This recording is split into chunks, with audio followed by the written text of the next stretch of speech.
The world watched in disbelief as Randy Macho Man Savage, the larger-than-life icon draped in neon madness and wild charisma, died in a car crash that raised more questions than it answered.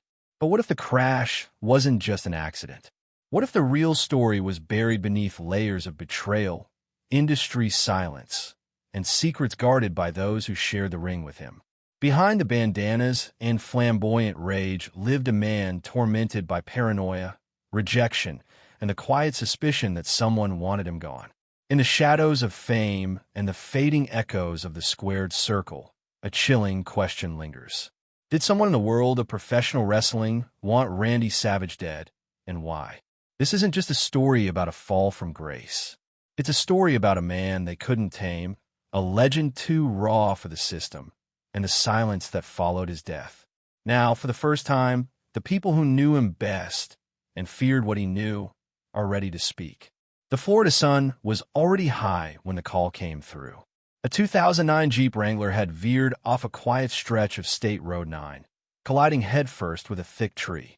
The impact twisted the frame like paper. In the driver's seat was a man once known as the Macho Man, lifeless, slumped, his signature voice silenced forever. Randy Savage was dead. News broke like thunder. Radio hosts stammered. Fans flooded message boards, unable to process the loss. The headlines were blunt: car crash, heart attack, gone. But to those who truly knew Randy, something was wrong. Very wrong.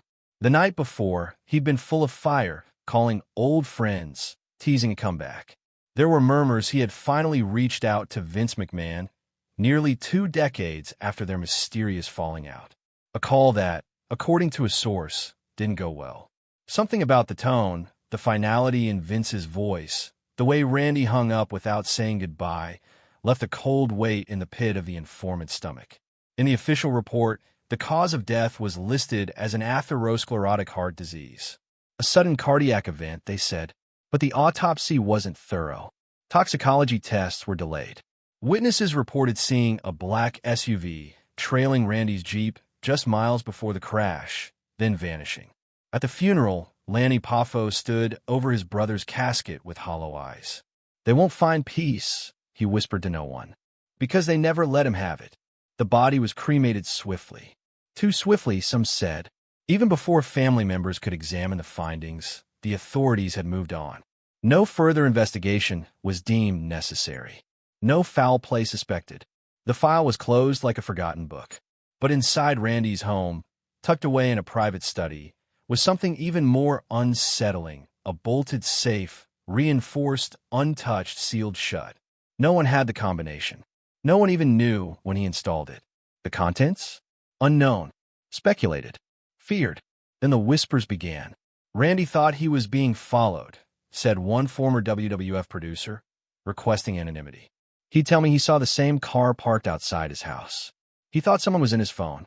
Another voice, gravelly and slow, came from an ex-wrestler turned recluse. He said if he ever died suddenly, it wouldn't be an accident. Said he knew something about back then, about how things really went down. In the months after his death, footage surfaced, shaky, unreleased interviews, moments of Randy speaking cryptically about betrayal, about silence, about knowing too much.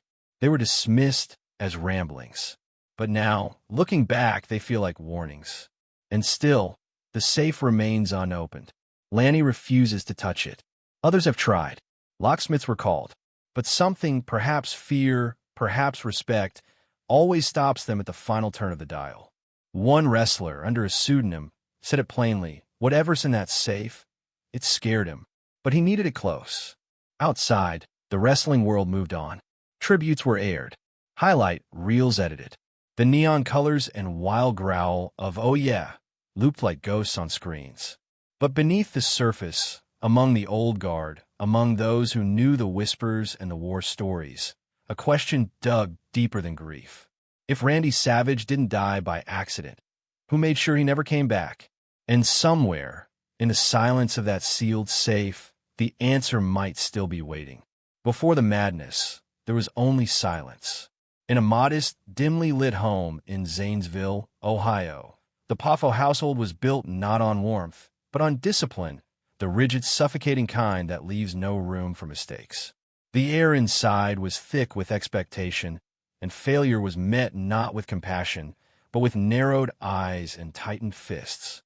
Randy Mario Poffo was just a boy then, quiet, observant, intense in a way that unsettled his teachers and frightened his peers.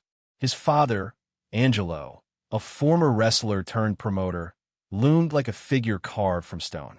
He was a man who demanded excellence, feared weakness, and wore disappointment like a badge of pride. Love, if it existed in that house, was conditional, measured in hours of training, drills in the basement, bruises mistaken for lessons. Angelo saw in Randy a reflection of himself, or perhaps a second chance at glory. And that burden grew heavier with each passing year. Randy didn't rebel. He internalized. He watched. He mimicked. In his bedroom mirror, he created voices, personas, not for play, but survival. He learned to hide fear beneath flair, sadness beneath sarcasm. He'd stare into his own eyes, practicing facial expressions like armor. His mother rarely intervened, her quietness a presence of its own. Lanny, his younger brother, buried himself in books, escaping in the only way he knew how. But Randy? He stood still and burned. At school, he didn't fit. His intensity was misunderstood as aggression. Teachers said he tried too hard, never relaxing. But he couldn't. Relaxation meant vulnerability. And in that house, vulnerability was a sin. Baseball became his outlet. He threw until his arms screamed. He ran until his legs collapsed. He was good, great, even, but it wasn't enough. Not for Angelo. Late at night, Randy would sneak down to the basement. Not to train, to perform. With no one watching, he'd pace like a caged animal, reciting speeches to invisible crowds, inventing worlds where he was adored, unstoppable. His voice, already gravel-thick, echoed with strange cadences. It wasn't play. It was prophecy. There was one mirror in the house, cracked in a corner. It stood in the hallway, and Randy passed it every day. One morning, he stopped, stared. Something in his face unsettled him. The eyes were his, but the man staring back wasn't a child. It was someone else, someone waiting to be born. Angelo pushed harder, criticized more, called him soft, weak, but Randy didn't crack. He hardened, and the harder he became, the louder the character inside him screamed to be let out. The rage, the sorrow, the hunger, it all needed a name. Years later, when Macho Man would command millions, few knew he was born not in the ring, but in that hallway, in front of that broken mirror. And though the world would cheer for the madness, no one ever asked, what kind of pain must a child endure to become someone like Randy Savage? The spotlight loved him, but it never warmed him. By the mid-1980s, the arenas trembled at the sound of his entrance. Fans screamed, cameras flashed, and the Macho Man spun into view, a tornado of neon tassels, oversized sunglasses, and unhinged brilliance. Every step he took was a performance, every word soaked in theatrical venom. He wasn't just a wrestler, he was a phenomenon. Unpredictable, electrifying, unforgettable. But Randy Savage didn't live in the light. He lived in the margins, between hotel curtains and locker room shadows, between obsession and isolation. Behind the scenes, the persona never came off. Not fully. He ate alone. He didn't drink, didn't party, didn't trust. Other wrestlers would mock his paranoia, but never to his face. They knew better. He recorded conversations. He checked hotel rooms twice before entering. He spoke in riddles, as if reality itself was a cafebe he couldn't escape. Then came her, Miss Elizabeth. Their partnership was a fairy tale on television. The Beauty and the Beast, the Queen and her knight.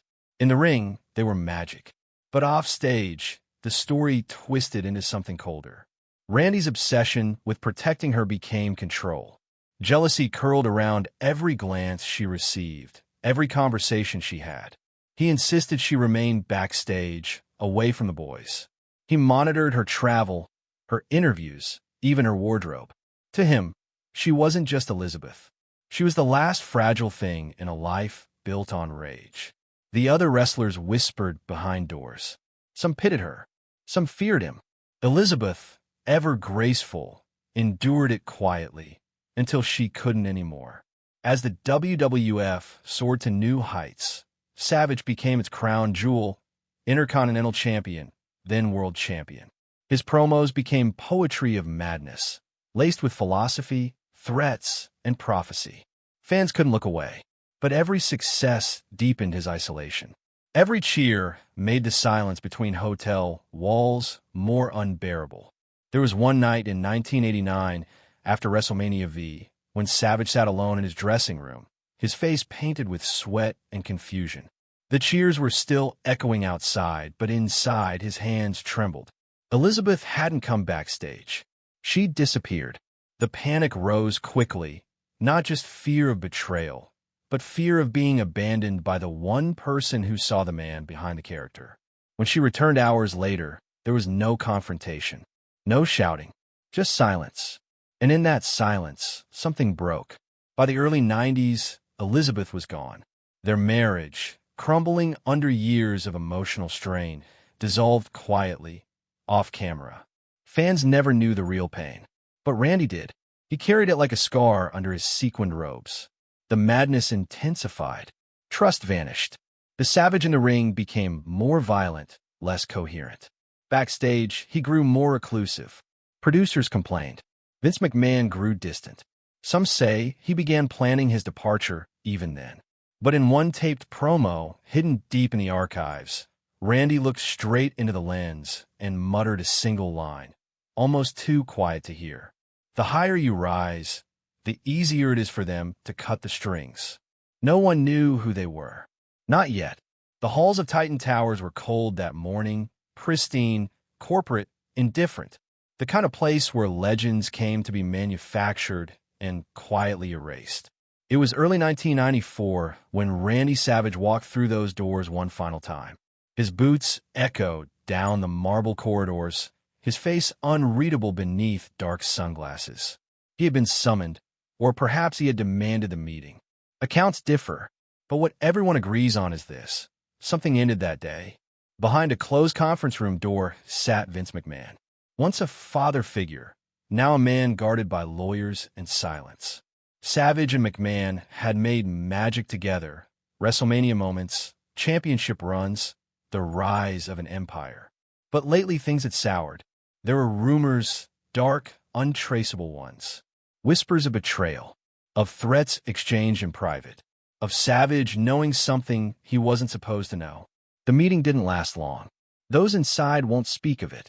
One former executive assistant remembers raised voices. Another said McMahon's tone was like ice. Savage exited the building 30 minutes later, jaw clenched, fist tight. No press release followed. No retirement speech. Just a silent, deliberate cut, the kind that leaves scars deeper than any storyline ever could. In the weeks after, Savage's image began to vanish. Promotional materials were quietly pulled. Mentions of his name became rare, awkward. On air, McMahon never spoke of him. It was as if he'd been redacted from the company's history. The man who had helped build the empire was now a ghost. Savage tried to pivot. He went to WCW, where the lights still burned bright, but the camaraderie was colder. He teamed with old rivals, replayed old feuds. But his smile rarely reached his eyes. He dabbled in rap, a strange, rage-fueled album lashing out at former friends. He voiced cartoons, signed autographs. He kept moving, but the engine inside him ran on something darker now, not ambition, but grief. Then came the rumors that the falling out with Vince wasn't about money. That wasn't just ego or contracts. Some whispered it involved a scandal, something buried, sealed, forgotten. Others claimed Savage had threatened to reveal secrets about the company's early years, secrets that could burn bridges and ruin names. He denied nothing. He confirmed nothing, but he never let it go. For years, Randy stayed away. No Hall of Fame induction. No surprise returns. While his peers came back for final pops and curtain calls, Savage remained on the outside, watching a world he helped create pretend he never existed. But then, in 2011, something changed. Friends say he began to soften.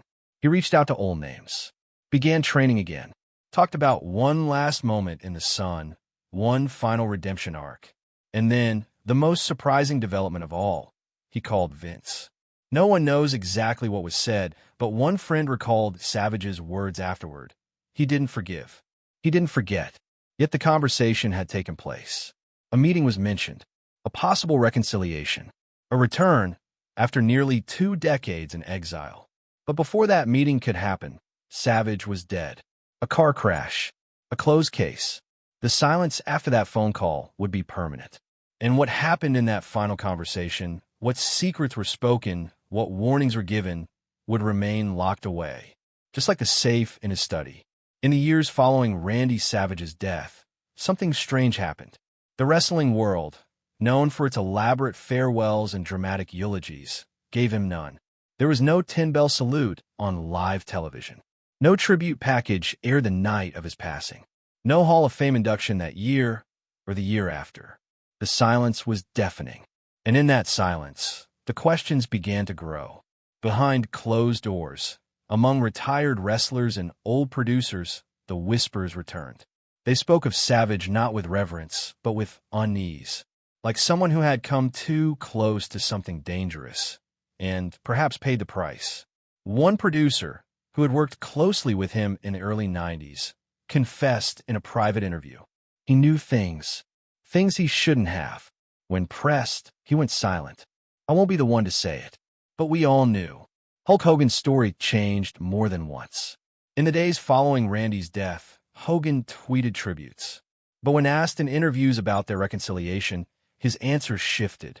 Sometimes they had spoken recently. Sometimes they hadn't. Sometimes there was closure. Sometimes just confusion. Lex Luger, once a rival and later a friend, visibly broke down during a podcast interview when asked about Randy's final months. He struggled to find words.